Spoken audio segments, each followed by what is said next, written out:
하나님 말씀 보겠습니다. 하나님 말씀은 구약성경 시편 42편 6절에서 11절 말씀입니다. 구약성경 시편 42편 6절에서 11절 말씀을 교독하도록 하겠습니다. 내 하나님이여, 내 영혼이 내 속에서 낙심이 되므로 내가 요단 땅과 헤르몬과 미살산에서 주를 기억하나이다. 주의 목소리에 깊은 바다가 서로 부르며 주의 모든 파도와 물결이 나를 휩쓸었나이다. 낮에는 여호와께서 그의 인자하심을 베푸시고 밤에는 그의 찬송이 내게 있어 생명의 하나님께 기도하리로다. 내 선적인 하나님께 말하기를 어찌하여 나를 지셨나이까. 내가 어찌하여 원수를 악죄로 말미암아 슬프게 되니나이까 하리로다. 내 뼈를 찌르는 칼같이 내 대적이 나를 비방하여 늘 내게 말하기를 내 하나님이 어디 있느냐 하도다. 내 영혼아, 내가 어찌하여 낙심하며 어찌하여 내 속에서 불안해하는가. 너는 하나님께 소망을 두라. 나는 그가 나타나 도심으로 말미암아 내 하나님을 여전히 찬송하리로다. 아멘. 많은 사람들은 모든 문제를 자신에게 문제가 있다라고 보지 않고 환경을 탓하거나 또 다른 사람의 탓으로 하는 경우가 많이 있습니다. 우리가 이제 여러 가지 문제가 있을 수 있는데 이 문제를 크게 정리를 하면 두 가지를 우리가 생각해 볼 수 있습니다. 한 가지는 뭐냐면 이제 물질적인 문제, 이제 경제적인 문제가 하나가 있습니다. 또 한 가지는 뭐냐면 이 관계의 문제가 있습니다. 어떠한 문제를 만든다든지 이 문제가 어떤 물질적인 문제인지 아니면 이 관계의 문제인지를 잘 파악하고 대응을 한다고 보면 이 문제는 어렵지 않게 쉽게 풀리게 될 것입니다. 근데 이제 관계의 문제인데 자꾸 이렇게 그 물질적인 문제로 해결하려고 보면 문제가 더 복잡하게 되어버리고 맙니다. 또 반대로 물질적인 문제인데 또 이렇게 관계 문제로 풀려고 해도 문제가 해결되지 않는 경우가 많이 있는 것을 우리가 보게 됩니다. 또 한 가지 중요한 건 뭐냐면 이 모든 문제의 원인이 나에게 있다라고 생각하지 않고 저 사람에게 있다. 바로 저게 문제가 있다라고 보기 때문에 문제가 해결되지 않는 경우가 굉장히 많이 있게 됩니다. 한 예로서 이제 부모님이 경제가 어려워가지고 이제 아이에게 이렇게 공부를 많이 못 시켰어요. 그러면 이 사람이 커서 하는 얘기가 뭐냐면 다 부모 탓하는 거예요. 아니 우리 부모가 돈이 없어가지고 나를 공부를 못 시켜가 내가 이 모양 꼬라지라고 한 사람. 근데 그 사람에게 아니 누구를 보라고 누구는 부모도 없고 고아로 살아났는데 저렇게 공부도 열심히 하고 잘하지 않았느냐 이렇게 얘기하면 이 사람은 저 사람은 그래도 어머니 아버지로부터 좋은 머리를 물려받았는데 나는 좋은 머리도 물려 못 받았다 라고 이렇게 불만을 토로하는 것을 보게 됩니다. 또 이제 반대로 부모님이 여유가 있어가지고 자녀를 열심히 옆에서 도와줬습니다. 그랬는데 그렇게 크게 성공하지 못했어요. 이럴 경우 또 이 자식들은 부모에게 뭐라고 얘기하냐면 나를 그냥 내버려뒀으면 내가 알아서 잘할 텐데 괜히 부모님이 뭐 이래라 저래라 하는 바람 때문에 내가 이런 모습이 되었다라고 부모님을 한탄한다는 것입니다. 우리 속담에 잘 되면 자기 탓이고 못 되면 부상 탓이라는 이 말이 결코 틀리지 않는 말이다라는 생각이 들게 됩니다. 신앙생활의 경우에도 다를 바가 없다고 생각합니다. 신앙도 제일 중요한 것은 관계의 문제입니다. 근데 일반적인 삶은 이 관계가 두 가지 관계가 있다고 말씀을 드렸습니다. 하나는 물질적인 관계, 또한 사람과의 그런 관계에 있다라고 말씀드렸습니다. 근데 우리 신앙적인 이 속에서는 다른 것이 있는 것이 아니라 오직 하나님과의 관계만이 있다는 것입니다. 하나님과 바른 관계를 가지면 사람과의 관계가 회복되어집니다. 또 하나님과 바른 관계를 가지면 우리는 이 물질과 경제적인 그런 관계에서도 잘 이렇게 해결되는 것을 우리는 보게 됩니다. 그런데 사람들은 이 하나님과의 바른 관계를 가져야겠다는 그런 마음을 가지기보다는 자꾸 다른 일을 먼저 해결하려고 합니다. 먼저 이 경제적인 문제를 해결하려. 먼저 사람과의 관계를 풀어야 된다. 이렇게 한 나머지 문제가 더 어렵고 힘들게 되는 경우를 우리는 종종 보게 됩니다. 그럼 이제 안 되면 또 뭐라고 하냐면 자기의 문제가 하나님과의 관계를 풀지 않았기 때문에 문제가 풀리지 않는데 자꾸 환경을 탓하고 다른 사람을 탓하고 만다는 것입니다. 자기 스스로 하나님과의 관계를 회복하지 않고 다른 문제를 해결하려다 보면 사실 모든 것을 잃고 만다는 것을 기억을 우리는 해야 합니다. 내 자신에게 문제가 있다. 그래서 내가 하나님과의 관계를 바로 해야 된다 하는 데서 출발할 때 우리의 인생의 문제가 해결되어 진다는 것입니다.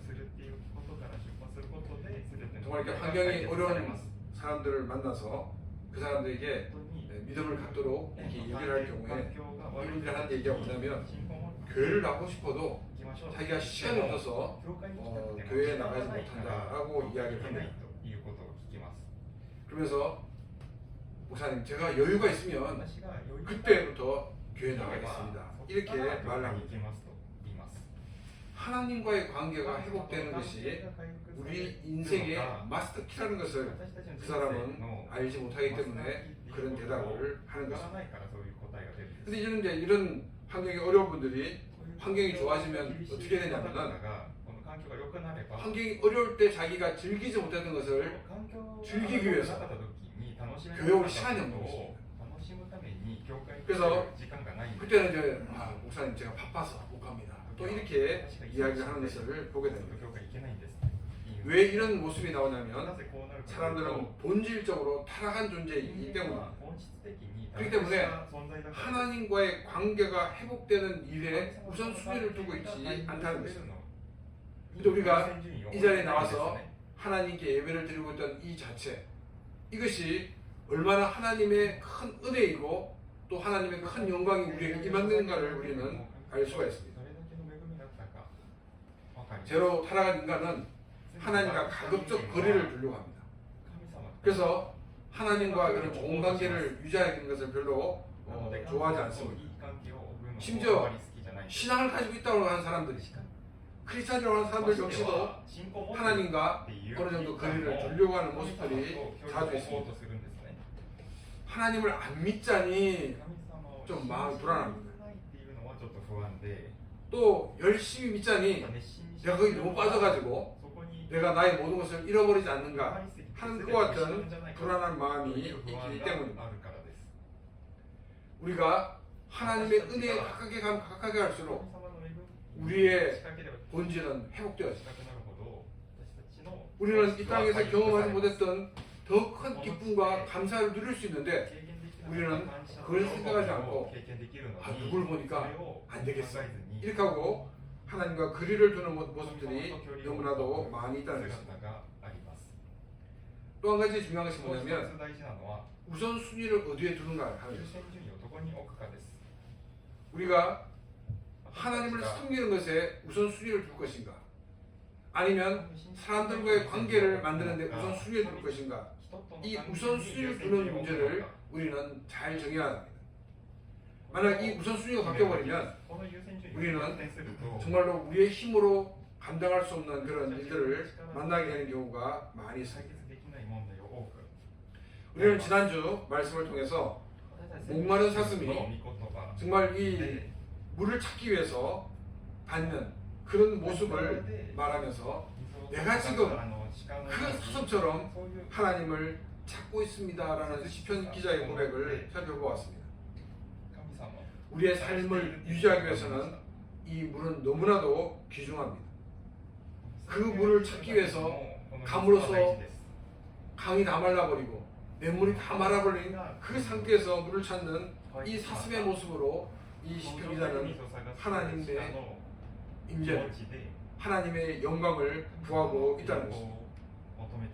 하나님과의 관계를 우선순위에 두고 있다고 얘기하고 있습니다. 왜냐하면 우리의 인생에서 제일 중요한 것이 하나님이시기 때문입니다. 또한 우리 인생의 유일한 마스터 키가 하나님이시기 때문입니다. 그래서 우리는 하나님께 소망을 두고 살아야 합니다. 이것이 우리가 지난주에 살펴봤던 말씀입니다. 오늘 말씀은 우리의 인생에 있어서 풍성함이 있을 때 그 가운데서 우리가 어떻게 믿음을 지켜야 하는가를 소개하고 있습니다. 이런 말 하면 아니 목사님 지금까지 하는 걸 쭉 하면 되는 거죠? 이렇게 얘기하는 분이 있습니다.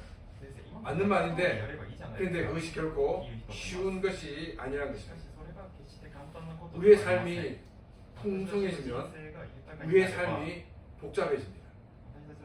많은 것을 가지지 않았을 때는 하나를 결정하면 나와 나의 가족에게만 영향이 있지만 많은 것을 가지게 되면 내가 한 그 결정 때문에 나와 나의 가족을 넘어서 나의 직장의 직원들에게 또 내가 살고 있는 사회에 더 나아가서는 이 국가에 끼치는 수많은 그 관계에 영향을 주게 된다는 것입니다.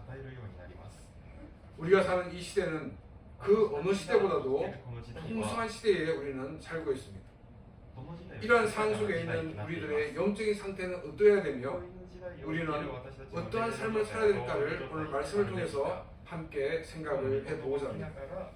6절 말씀입니다. 내 하나님이여 내 영혼이 내 속에서 낙심이 되므로 내가 요단 땅과 헤르몬과 미사산에서 주를 기억하나이다. 시편 기자는 내 영혼이 내 속에서 낙심을 하고 있다라고 말하고 있습니다. 우리는 이 말씀을 통해서 시편 기자가 느끼는 문제가 어떤 어려운 환경으로 인해 느끼는 문제가 아니라는 것을 우리가 알 수가 있습니다. 또 말씀에 나와 있는 요단 땅과 헤르몬과 미살산에서 주를 기억한다라고 말하고 있는데 이 대부분의 학자들은 이 요단 땅과 이 헤르몬과 이 미살산이 어떤 의미가 있는지 정확하게 알 수 없다라고 이야기합니다. 단지 알 수 있는 것은 뭐냐면 이 헤르몬산 계곡에 있는 이 요단강의 근원지가 되고 있는 곳이다 하는 것은 일치를 보고 있습니다. 이스라엘 흐르는 이 요단강 그리고 이스라엘이 물을 공급해주는 이 요단강의 근원지가 바로 요단 땅과 헤르몬과 미살산이라는 것입니다. 이스라엘 땅을 흐르는 이 요단강의 근원지는 어떻게 보면 축복의 근원지를 상징하고 있는 것이라고 우리는 말씀하고 있습니다. 왜 낙심이 되었는지는 우리가 7절 말씀을 살펴보도록 하고 이 시편 기자는 자기가 누리는 많은 복을 생각하면서 주님을 기억해야 한다라고 말을 하고 있습니다. 시편 기자는 자기가 누리고 있는 그 복에서 문제를 찾으려고 하지 않고 있다는 것입니다. 그 복을 주신 하나님을 기억하고 있다는 것입니다. 바로 이것이 문제를 해결할 수 있는 마스터 키인 것입니다. 자, 그럼 시편 기자가 안고 있는 문제가 무엇인가? 7절 말씀은 시적으로 이렇게 표현을 하고 있습니다. 주의 폭포 소리에 깊은 바다가 서로 부르며 주의 모든 파도와 물결이 나를 휩쓸었나이다. 폭포 소리에 깊은 바다가 서로 부른다는 것은 폭포에서 물이 떨어지는 그 소리와 또 물이 흐르는 그 과정들을 시적으로 표현한 그런 모습이라고 말할 수 있습니다. 우리가 1절 말씀을 보면서 이 감으로서 물이 없어서 그 물을 찾는 이 사슴의 그 모습을 우리가 보았습니다. 근데 이 7절에 와서는 폭포에서 떨어지는 많은 물이 지금 등장하고 있습니다. 그 1절과 너무나 대조적인 모습인 것을 우리가 알 수가 있습니다. 이 넉넉한 물은 바로 복을 상징하고 있습니다. 그런데 이 7절 말씀을 자세히 보면 많은 물이 자신을 위협하고 있는 것으로 우리는 볼 수가 있습니다. 주의 모든 파도와 물결이 나를 휩쓸었나이다 라고 말하고 있습니다.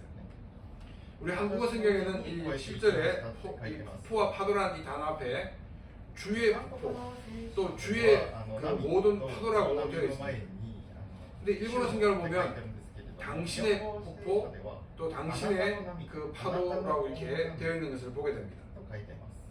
우리 한국어 성경은 주로 되어 있고 일본어 성경은 당신이라고 되어 있는데 이게 뭐 이렇게 중요한가 그런 것입니다.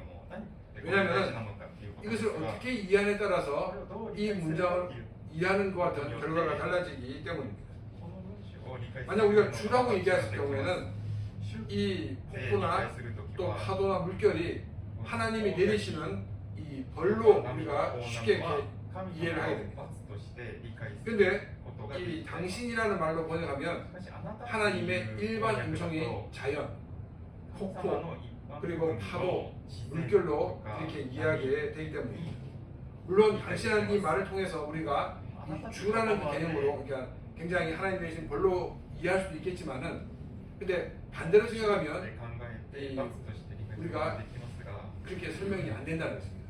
그래서 이제 이 당신의 폭포, 당신의 파도로 이해하는 것이 좋은데 이 말은 하나님이 내리시는 일반 자연 음성이라고 우리가 보면 됩니다. 그래서 이 감으로써 물이 부족했던 그 상황과 다르게 폭포가 되어서 물이 쏟아집니다. 그리고 그 물이 흘러 넘칩니다.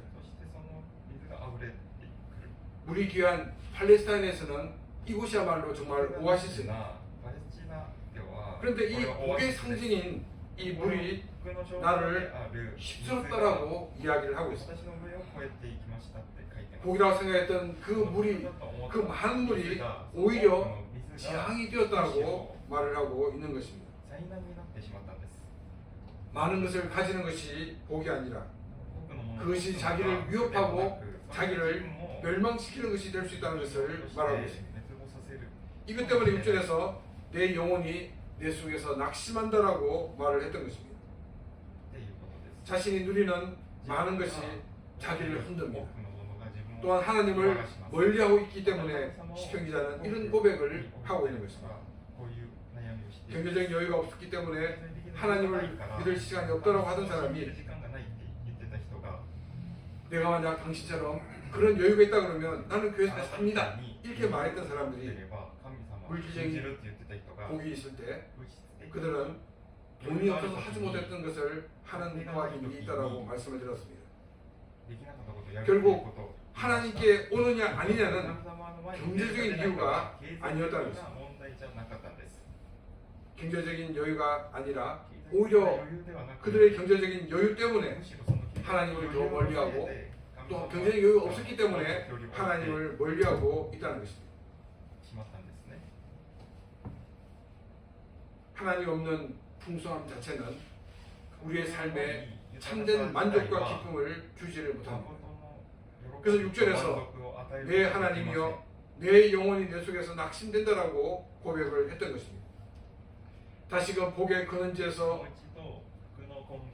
주님이 주신 그 복과 그 은혜를 기억하고 하나님을 찾고 하나님을 구하고 있다는 것입니다.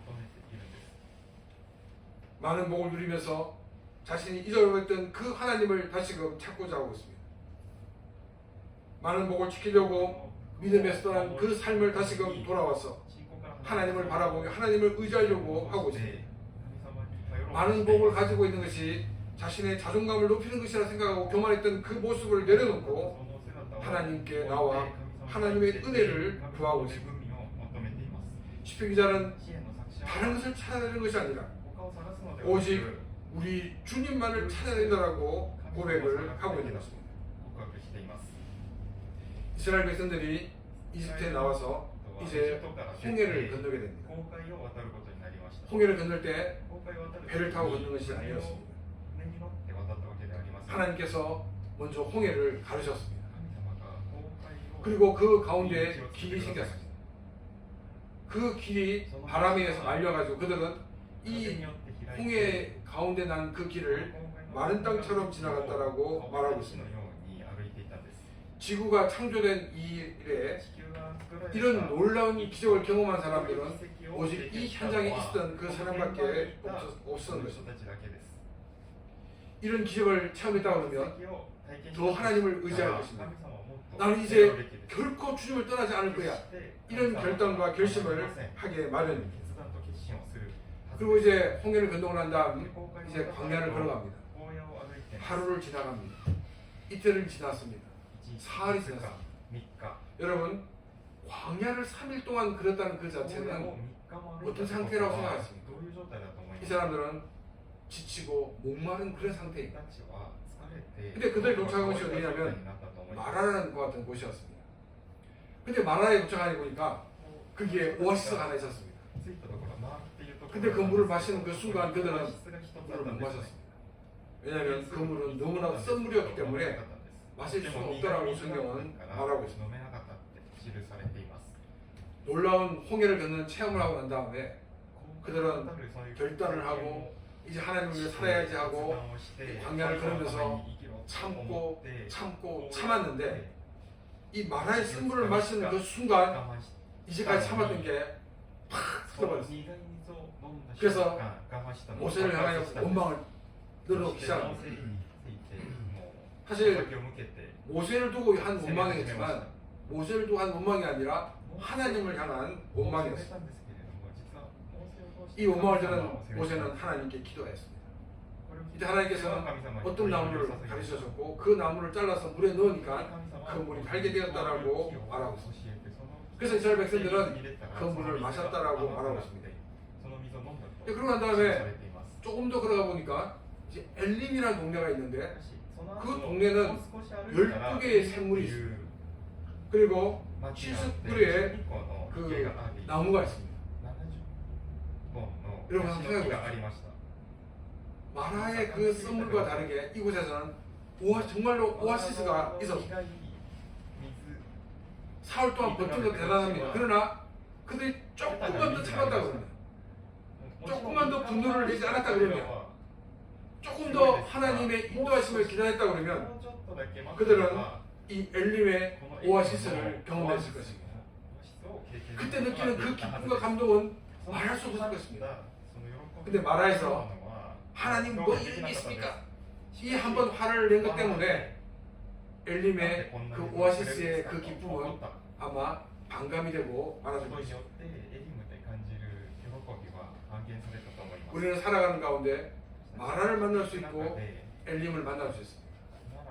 똑같은 오아시스는 모입니다. 그러나 마라는 마실 수 없는 물입니다. 그것은 오아시스가 아닙니다.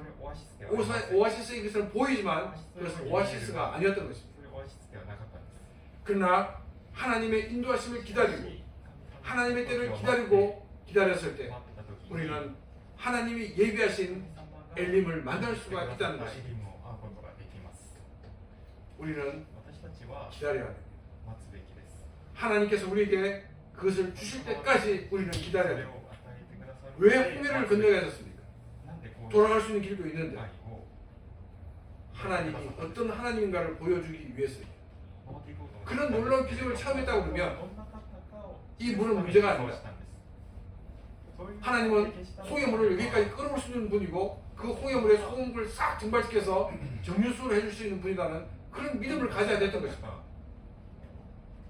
근데 그들은 그렇게 하지 못하고 하나님을 향해 불만을 털어놓음으로 하나님이 예배해 놓으신 그 엘림의 몸을 100% 느끼지 못하고 50%, 20%밖에 느끼지를 못했다는 것입니다.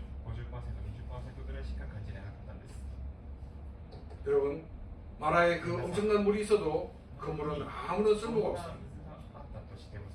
하나님이 인도하신 엘림의 참된 오아시스가 있는 것처럼 우리의 삶에 만나는 여러 가지 사건들, 사고들, 이런 모든 것들이 우리를 위축하고 우리로 하여금 믿음을 흔드는 것 같은 요인들이 있다 할지라도 우리들은 하나님의 그 약속을 바라보고 하나님의 그 능력을 바라보고 한 걸음 한 걸음 살아가는 그런 우리의 삶이 되기를 바랍니다. 마라 때문에 실망하는 우리가 아니라 하나님께서는 마라가 아니라 엘림을 준비하고 계시다는 그 믿음을 가지고 인내하며 살아가는 복된 삶이 되시기를 바랍니다. 8절 말씀입니다. 낮에는 여호와께서 그의 인자하심을 베푸시고 밤에는 그의 찬송이 내게 있어 생명의 하나님께 기도하리로다. 이 8절 말씀을 읽으면서 우리가 인상되는 것은 이스라엘 백성들을 광야로 인도하시는 하나님의 모습을 우리는 생각나게 합니다. 낮에는 구름 기둥으로, 밤에는 불 기둥으로 인도하시는 그와 같은 그 모습이 생각납니다. 뜨거운 이 광야길을 걸을 때 구름이 져서 이 태양빛을 가려준다 그러면 정말로 너무나도 이 편안한 마음으로 걸을 수가 있을 것입니다. 이것이 이스라엘 백성들이 자기 피부로 느낄 수 있었던 하나님의 인자심의 모습이었습니다. 밤에는 불기둥이 있었습니다. 저는 이 불기둥의 모습을 생각하면서 늘 이 캠파이어가 생각이 났습니다. 정말 우리 모두가 오늘 하나님께서 이런 은혜를 베풀어 주셔서 이런 얘기를 나누면서 함께 하나님을 찬양하는 모습이 연상이 저는 되었습니다. 그 시편 기자는 하나님께 기도하겠다라고 말하고 있습니다. 나 이 많은 재물을 어떻게 관리할까? 여기에 골몰하지 않았습니다. 이것 때문에 고민하지 않았습니다. 오늘 하루를 인도하신 하나님께 감사의 찬양을 드렸던 것입니다. 하나님께 기도드리는 것. 이것이 바로 하나님을 믿는 우리에게 큰 특권임을 기억하시기 바랍니다. 그래서 우리는 어떤 일을 만나든지 하나님께 기도하는 삶이 되시길 바랍니다. 나의 삶을 인도하심에 먼저 감사드리는 삶이 되시길 바랍니다. 그리고 우리는 모든 것을 하나님께 아뢰는 그런 삶이 되시길 바랍니다. 마라에서 이 썸을 먹겠다고 불만을 나타낸 이스라엘 백성들을 향해서 모세는 화를 내면서 꾸짖지 않았습니다. 모세는 기도하였습니다. 기도할 때 그 물을 단물로 바꾸는 방법을 하나님께서 알려주었습니다. 기도하는 것입니다. 어떤 상황이 있든지 우리는 하나님 앞에 나와 기도하는 것입니다. 나의 삶 속에 함께 하시고 나의 삶에 역사하셨던 그 하나님의 은혜의 손길을 우리가 감사드리는 그런 기도를 드리는 삶이 되시기를 바랍니다. 9절 말씀입니다. 내 반석이신 하나님께 말하기를 어찌하여 나를 잊으셨나이까? 내가 어찌하여 원수의 압제로 말미암아 슬프게 다니니까 하리로다. 폭포가 쏟아진 그곳에 서 있기는 쉽지 않습니다. 몸의 균형을 잃어버리기 쉽습니다. 그래서 하나님을 반석이신 하나님이라고 말을 하고 있습니다. 말라붙었던 그 계율과 대조적으로 물이 끊임없이 쏟아지는 이 폭포.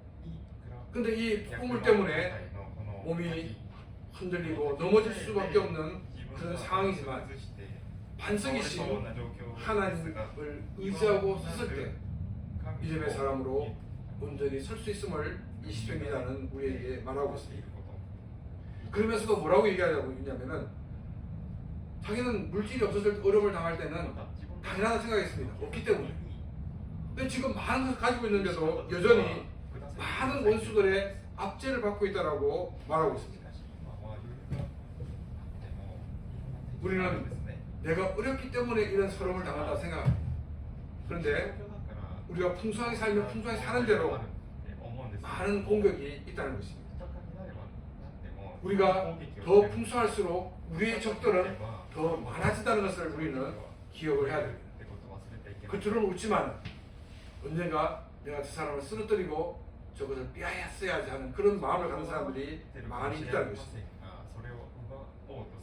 10절입니다. 내 뼈를 찌르는 칼같이 내 대적이 나를 비방하여 늘 내게 말하기를 내 하나님이 어디에 있느냐 하도다. 이 10절 말씀과 3절 말씀과 비슷합니다.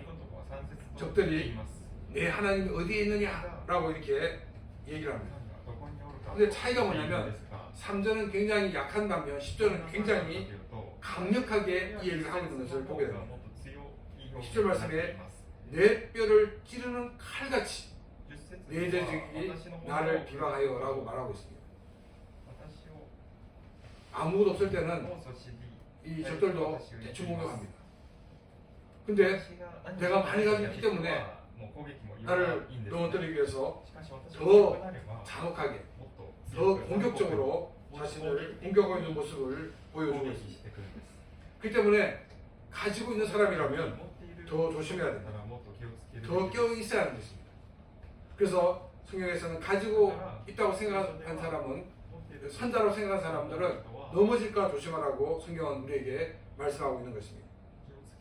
11절 말씀입니다.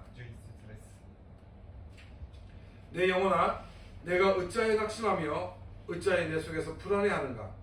너는 하나님께 소망을 두라. 나는 그가 나타나 도우심으로 말미암아 내 하나님을 여전히 찬송하리로다. 많은 것을 가졌다는 것은 많은 것을 지켜야 한다는 것을 말하고 있습니다. 내가 이것을 잃어버리면 어떡하느냐, 이런 마음을 가지면 사실 불안이 더 커지는 것입니다.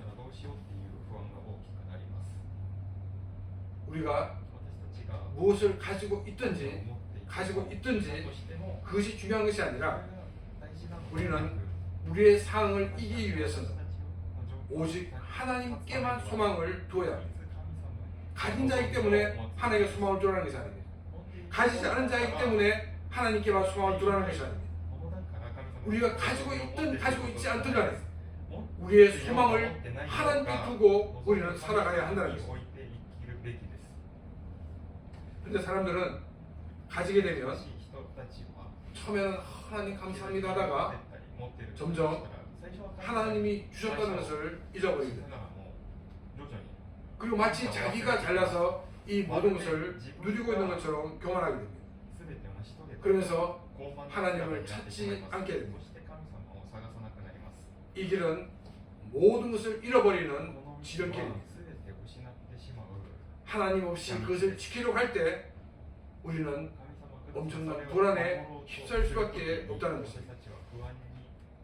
우리는 하나님 앞에서 교만했던 우리 자신들을 고백하시기를 바랍니다. 하나님의 도우심이 있었음에도 불구하고 하나님을 인정하지 않고 이 모든 것이 나의 능력이었다고 말했던 우리의 교만을 하나님 앞에 고백하시기를 바랍니다. 그리고 겸손히 하나님의 도우심을 구하는 삶이 되시기를 바랍니다. 이것이 우리가 사는 유일한 길입니다. 이것이 하나님이 우리에게 주신 귀한 복을 유지할 수 있는 유일한 길이라는 것입니다. 나는 그가 나타나 도우심으로 말미암아 내 하나님을 여전히 찬송하리로라고 고백을 하고 있습니다. 우리가 겸손히 기도할 때 하나님은 우리의 기도를 외면하지 않으십니다. 반드시 내 기도를 들으시고 나타나셔서 나를 도우시는 하나님이십니다. 이런 하나님이시기에 시편 기자는 하나님을 여전히 찬송한다라고 말하고 있습니다. 우리가 어떤 상태 또 어떤 상황에 있느냐가 중요한 것이 아니라 늘 겸손히 하나님 앞에 있는 것입니다. 우리의 모든 소망을 하나님께 두고 사는 것이 가장 중요한 일이라는 것입니다. 어떤 상황 속에서도 우리가 하나님만 붙들므로 흔들리지 않고 승리하는 삶이 되시기를 바랍니다. 복잡할수록 많이 받을수록 더 하나님을 의지하고 더 하나님께 소망을 두는 삶이 되시기를 바랍니다. 그래서 풍성한 가운데 더욱더 승리하는 그런 귀한 삶이 되시기를 주님의 이름으로 축원합니다. 이 시간 오늘 말씀을 생각하며 같이 기도드리겠습니다.